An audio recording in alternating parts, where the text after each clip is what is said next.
confirmado en vosotros, de tal manera que nada os falta en ningún don, esperando la manifestación de nuestro Señor Jesucristo, el cual también nos confirmará hasta el fin para que seáis irreprensibles en el día de nuestro Señor Jesucristo.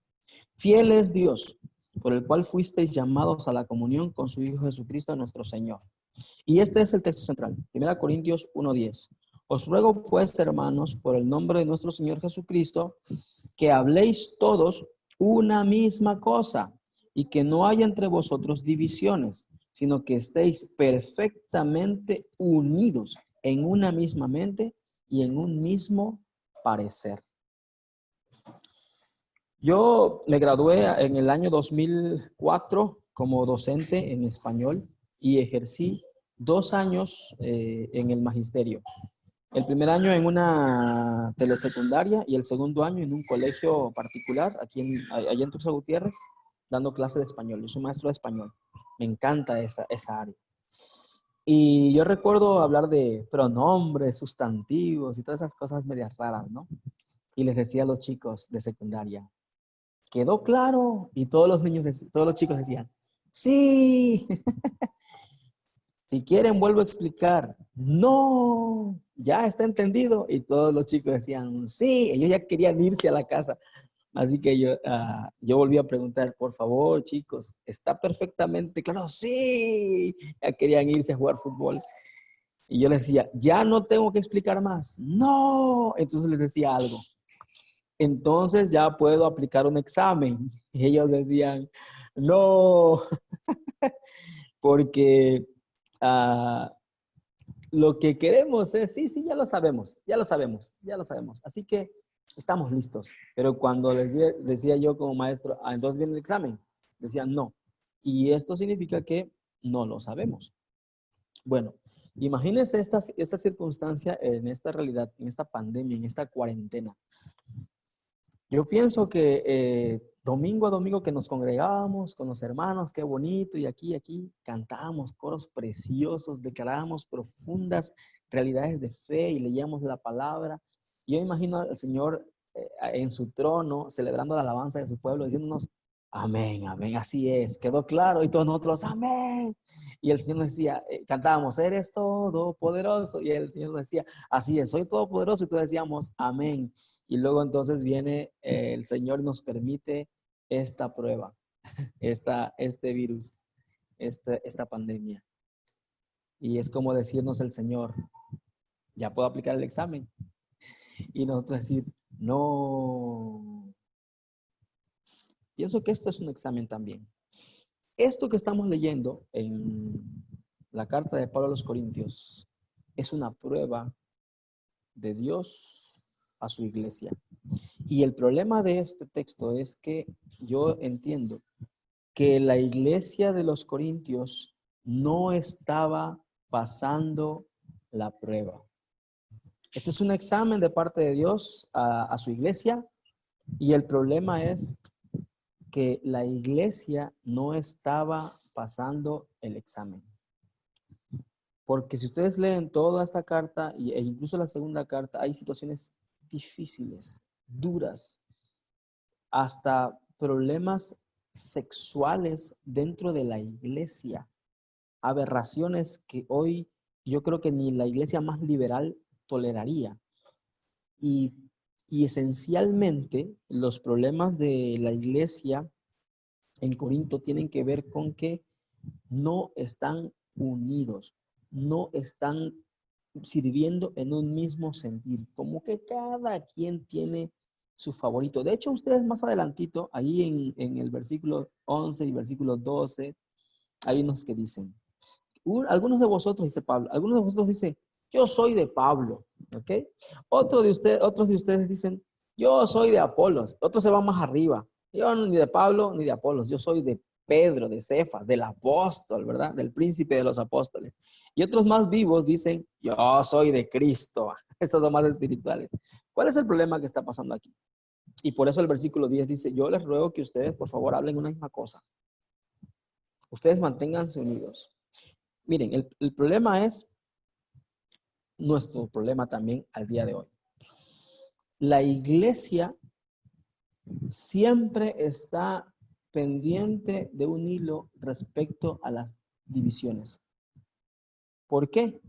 Porque hay personas y todas las personas podemos compartir muchos gustos iguales, podemos tener muchas ideas parecidas, pero todas las personas somos diferentes. Mi pastor Marcos, mi pastor titular de mi iglesia, Marcos Ríos, él nos dice en las predicaciones, los ministerios fueran cosas maravillosas si no hubiera tanta gente.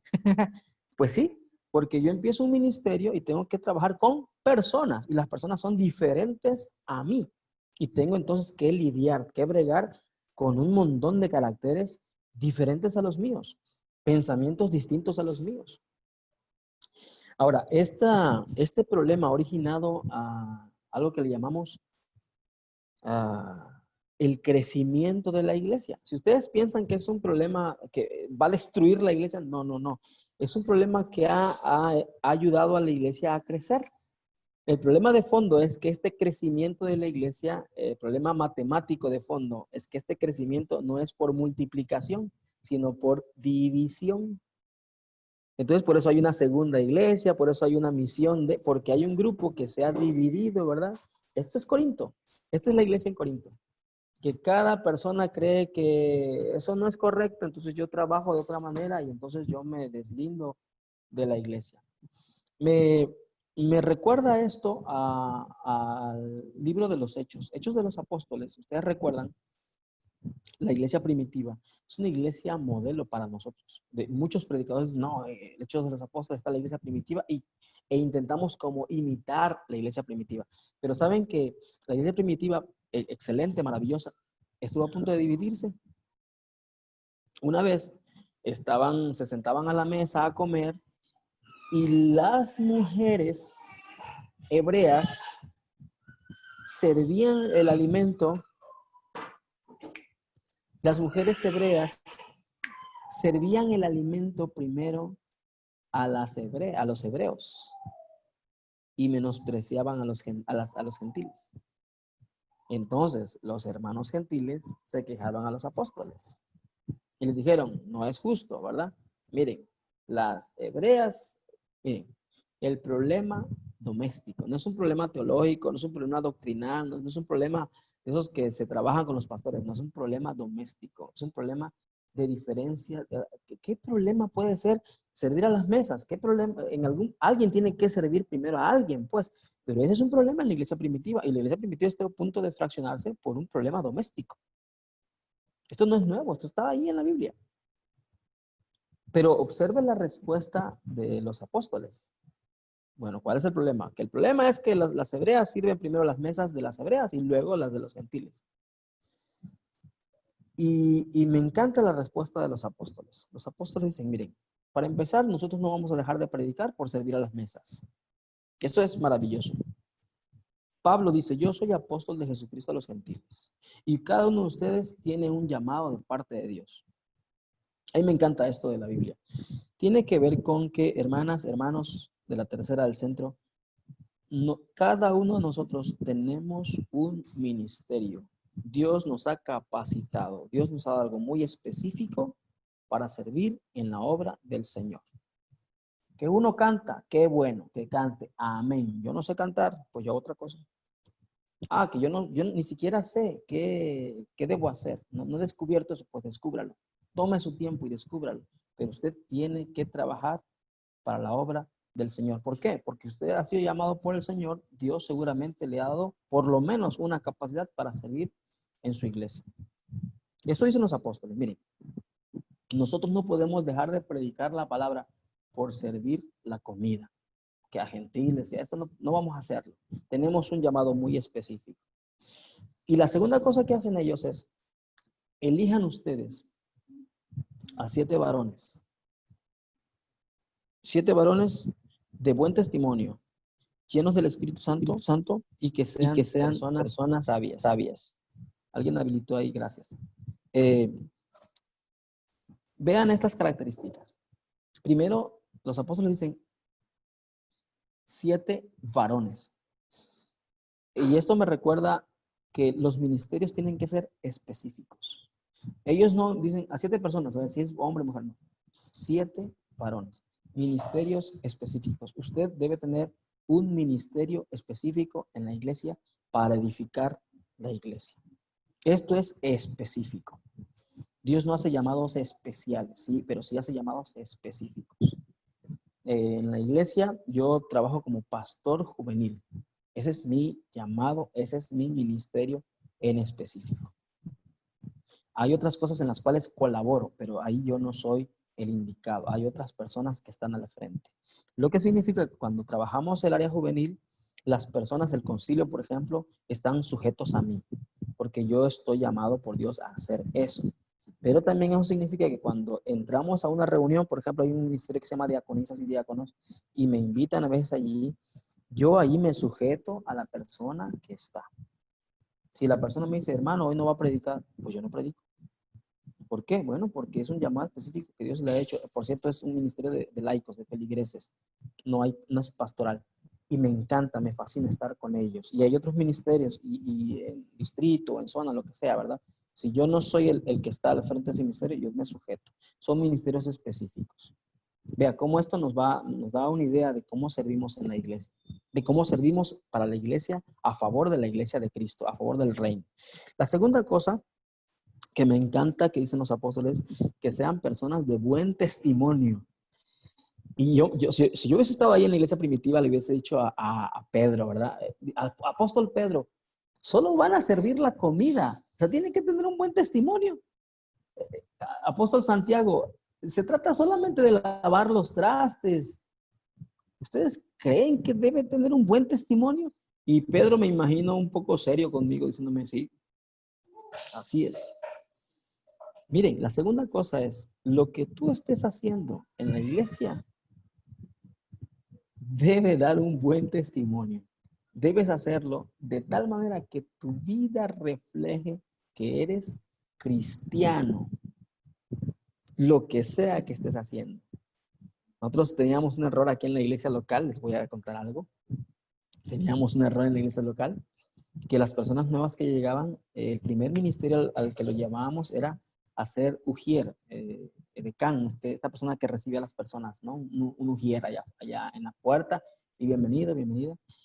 Pero muchos de ellos eran nuevos, entonces nos dimos cuenta que ellos son nuestra imagen ante el mundo, y el que recién llega, esta persona tiene que dar un buen testimonio. Y muchas veces las personas nuevas están todavía batallando con algunas cosas del pasado. Lo detectamos a tiempo, gracias a Dios, y cambiamos. Y ahora muchos hermanos, bueno, antes de la cuarentena, pues, en el templo, muchos hermanos que están trabajando allí, dando la bienvenida a las personas que asisten, sean de casa o de fuera, son personas viejas en el evangelio, de buen testimonio, que sonríen amablemente. ¿Por qué?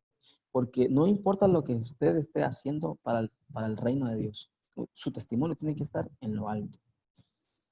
Y la tercera y cuarta cosa que está mencionada aquí y que hacen los apóstoles con este problema doméstico, me encanta. Es un problema doméstico, pero ellos lo elevan al aspecto espiritual.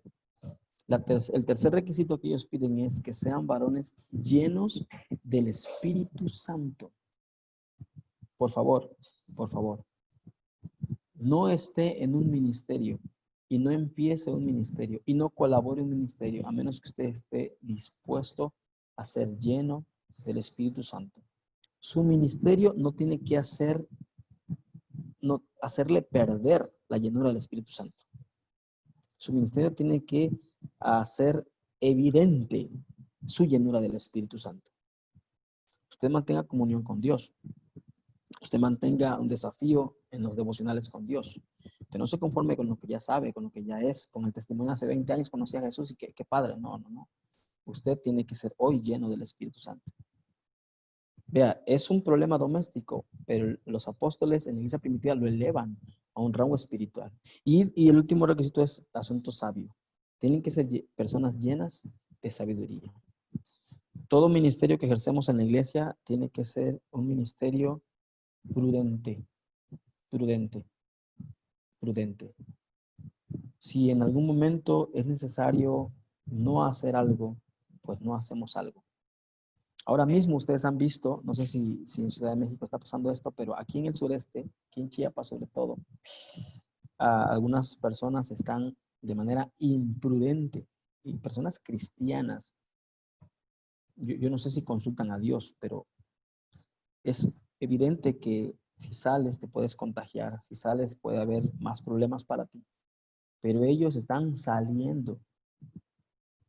Creo que la iglesia debe identificarse por ser también, ejercer ministerios sabios, inteligentes, no cosas que nos lleven a estar en conflicto con las personas, con los que nos rodean, no cosas que nos lleven a estar en conflicto con nuestros gobiernos.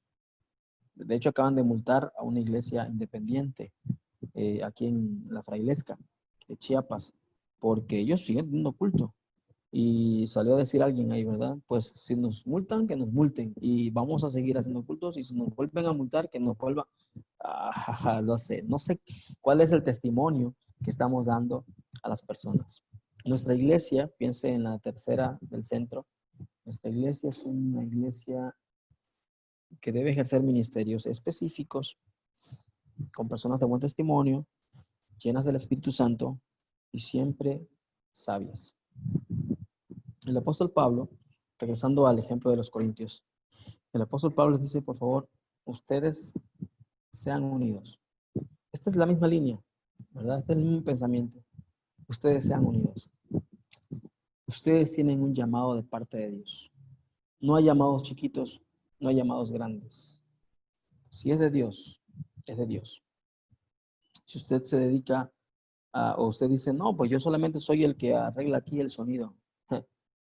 Ese es un ministerio y es un ministerio poderoso. No, yo solamente hago la transmisión en vivo. Ese es un ministerio y es un ministerio de bendición, o tiene que ser un ministerio de bendición. ¿Ok? No es más el que predica o el que canta o el que preside esa reunión. No, nadie es más. Hace 503 años conmemoramos nosotros la Reforma Protestante y ahí decidimos, los protestantes, decidimos que no hay sacerdotes en la iglesia. ¿Ha visto esta imagen en la iglesia católica? Todavía está. Nuestros primos católicos dicen el sacerdote. Nosotros en la iglesia no decimos sacerdote. De hecho, a mi pastor no le dicen padrecito y a mí tampoco me dicen padrecito. A veces mi hija me dice papá. Nada más. No hay padrecitos, no hay sacerdotes. Aquí todos somos sacerdotes de todos. Todos nos ministramos. Todos podemos orar por todos. Todos podemos interceder por todos. Todos podemos imponer nuestras manos sobre todos. A mí me encanta que un niño haga la oración. A mí me encanta que un niño venga cuando yo estoy en el altar y ponga sus manos sobre mí y ore por mí. A mí me fascina eso. A mí me encanta que una preadolescente, por ejemplo, esté leyendo la Biblia. Hay que comete un montón de errores, pero me encanta que el púlpito no sea ocupado solamente por adultos que ya saben lo que eso significa. Hace 2 años se estaba bautizando un grupo de personas en la iglesia y una niña de 9 años dijo, yo quiero bautizarme. Entonces tomó las clases y entendió el proceso y todo, y en 9 años de edad se estaba bautizando. Y yo estaba en la parte de abajo, estaba observando este precioso tiempo de bautizos y una persona que estaba a mi lado, un adulto, se acercó a mí y me dice, Jerry, yo no estoy de acuerdo que los niños se bauticen. Y le dije, ¿por qué? Me dice, porque esa niña, por ejemplo, dice, no entiende perfectamente lo que significa el bautismo. Entonces yo me lo quedé viendo, ¿verdad? Y le dije, eso significa que tú sí entiendes perfectamente el misterio del sacramento. Y se me quedó y dijo, no, tampoco. En esta carta, más adelante, por supuesto, el apóstol Pablo dice, quiero que tomen y que participen de la cena del Señor, pero por favor no lo hagan indignamente. Bien, esta es la imagen que está recorriendo de principio a fin en la iglesia primitiva. No hay mayores, no hay sacerdotes, no hay ministerios más importantes que otros. En la mesa del Señor todos estamos sentados hasta el Señor está sentado con nosotros. Y todos participamos de la cena del Señor. Todos. Hasta Judas. ¿Ok? Y me encanta que Corintios, les digo que me fascina el español, y me encanta que en la carta a los Corintios el apóstol Pablo dice, pero por favor no tomen la cena del Señor indignamente. Pero yo he descubierto que la palabra indignamente es un adverbio, porque hay hermanas y hermanos que dicen, yo no voy a participar de la cena del Señor porque no soy una persona digna. Y dije, no es un adjetivo. En griego no es un adjetivo. No dice, las personas indignas no deben participar. No, él dice que a todos debemos participar, pero no lo hagamos de manera indigna. Porque si usted dice, yo no quiero participar porque soy indigno, le quiero decir que yo también soy indigno. El superintendente general es indigno. Usted leyó el Salmo, hace rato leímos un Salmo preciosísimo. Si tú, Señor, mirarás nuestros pecados, ¿quién podría mantenerse en pie? Porque de fondo es eso, no hay una persona digna. Recuerda, estamos hablando de una iglesia donde todos somos iguales, donde todos contribuimos, no tenemos ministerios específicos, no tenemos que ser llenos del Espíritu Santo y tenemos que colaborar y tenemos que actuar sabiamente. Y ahora participaremos de la cena del Señor. No hay más, no hay menos. Todos somos iguales en la presencia del Señor. Y vamos a participar. Todos somos indignos. Todos vamos a participar. Si ustedes dicen, no, hermano Jerry, usted es pastor y tiene acceso a la presencia de Dios. Miren, aquí pregúntenle a mi esposa. Ella les va a decir cuán indigno soy de participar de la cena del Señor también. Todos. ¿Qué dice el apóstol Pablo?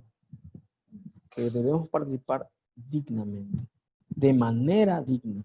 Es decir, siendo conscientes de que es un buen momento para ponernos a cuentas con Él. Cuando llegamos a la cena del Señor, decimos, Señor, creo en tu sacrificio. Acepto otra vez tu sacrificio y participo de eso. En el mismo libro, en la misma carta de 1 Corintios. Ruego pues, hermanos, por el nombre de nuestro Señor Jesucristo, que habléis todos, una misma cosa, y que no haya entre vosotros divisiones, sino que estéis perfectamente unidos en una misma mente y en un mismo parecer. Cuando Jesús oró por sus discípulos allá en Juan 17, Jesús dice, y cuando ellos estén unidos, como tú, Padre, y yo estamos unidos, cuando ellos estén unidos, el mundo creerá. A mí me asusta esa frase de Jesús porque pienso que el mundo no le va a creer a la iglesia cristiana si proclama más fuerte el evangelio, si utiliza las redes sociales para evangelizar, si hace este ministerio y hace este otro, y hace este otro, y hace este otro. Esa frase de Jesús aniquila todas nuestras actividades. Esa frase de Jesús dice, el mundo creerá en mí si la iglesia está unida. Así que a pesar de que estemos lejitos en casa, ¿qué le parece que ahora participemos de la cena del Señor? Si usted puede tomar en una mano, el pan, la galleta, hágalo. Bien, va a haber música de fondo ahora. Gracias. Muy bien, vamos a participar de la cena del Señor y me gustaría que en mente tenga usted eso. Tenga usted esto. Somos el cuerpo de Cristo. Nosotros somos la iglesia. Todos nosotros. No hay más, no hay menos. La hermana nueva en el evangelio y el hermano que tiene 40 años en el evangelio. No hay nadie más, nadie es menos. El hermano que ha tenido 10,000 ministerios en la iglesia y la hermana que apenas está empezando con su primer ministerio, nadie es más, nadie es menos. Dice Pablo, ruego que ustedes tengan un mismo sentir.